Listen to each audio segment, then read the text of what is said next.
Good evening. Welcome to Simply Awake. I'm John Labman. It's Tuesday, the 14th of January, and this is Hollycong, Pennsylvania, where I usually sit in my office. A real place with a real person. How about that? It's not AI generated. So I want to talk this evening about this concept in Eastern mysticism that's called no self. For many years, in various places, I'd been hearing that the goal of the Enlightenment traditions was to come into a condition where you understood there was no self.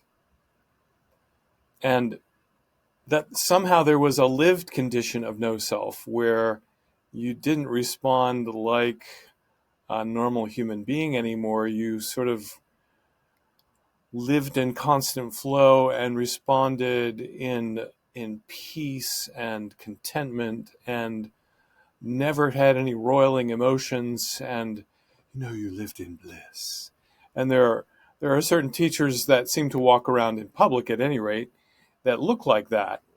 You don't know that in private they're dealing with medical trauma, or they're screaming at their kids, or they're doing a poor job of digging up weeds in their yard, or some other thing. But for a long time, I had a felt sense of liberation. But because there was a concept in my mind that says you have to live as a no self, I kept going to more teachers, doing more practices, jumping through more hoops, trying to do more things to reach this so-called enlightened state of no self.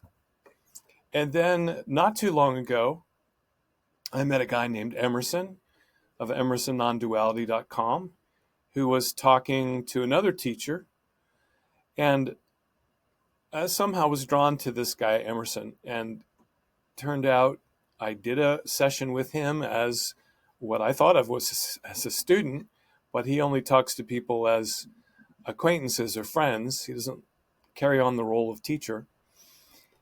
And we were talking about this no self question because another friend of mine and myself have been pursuing this ideal that there was a condition called no self for a long, long time.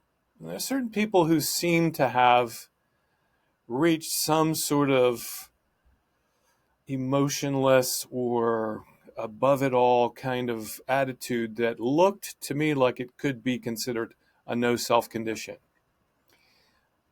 So I got to Emerson and I was talking to him and I said, well, what about this no self thing? I'm understanding that I need to jump through a bunch of hoops that's now called Buddhist fetter work. And if I successfully jump through those hoops, as judged by other people, by the way, not by me, then I will have finally reached a condition called no self. And he said, and I'm kind of speechless as I even talk about it. He said, what's in between self and no self? And that in that instance, that instant moment,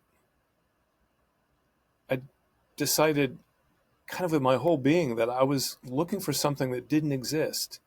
Another set of words, another set of descriptions, another set of emotional terms to describe a condition that can't really be described, and to describe a condition now of no self as opposed to self. The thing is, self is just a set of words. It's just chatter in your head. And I've known that from almost the very beginning of the spiritual path, from the initial spiritual awakening. Oh, it's just a set of words. It's not really a me in that set of words, just a set of words. Now, something is obviously going on over here that's part of all of this, as something is going on over there, and those of you who are listening. But to define it as a self is just to use a set of words, and we know that words are basically nonsense. You don't really need to describe this in words to just live. You don't need to describe this in words to drive a car, as I was saying yesterday in yesterday's video. And even to talk to you is posited as separate based on a word, and I am a separate creature over here based on a word. But my felt experience is that there's just this, or just what's here, or this sort of living, moving, breathing thing that we're all part of. Again, it can't really be spoken about. So for those of you who are hoping that someday they're going to reach a so-called no self, it's just another concept. Give it up. What you do when you give it up is you stop seeking. What you do when you stop seeking is you stop thinking. What you do when you stop thinking is you stop being a separate being. You're just here, part of all of the rest of this.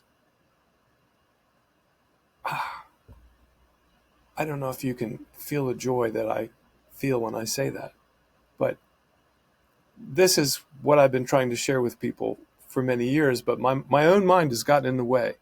So don't let yours get in the way too. Notice that you've always been part of this vast, inexplicable, unstatable this that can't really be named. And practice just falling into that state of wordlessness, and you'll find that it does bring a different kind of joy with it, not related to circumstance, just related to inexplicable again. And that's all I can really say for today. So wherever you are, I hope you're exploring your own liberation that's already present. You are what you're looking for. You've always been that.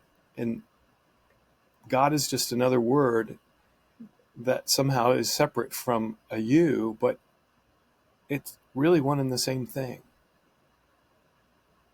That's it for me for now, from over here in Pennsylvania. Have a good day, evening, night, and life. Goodbye for now.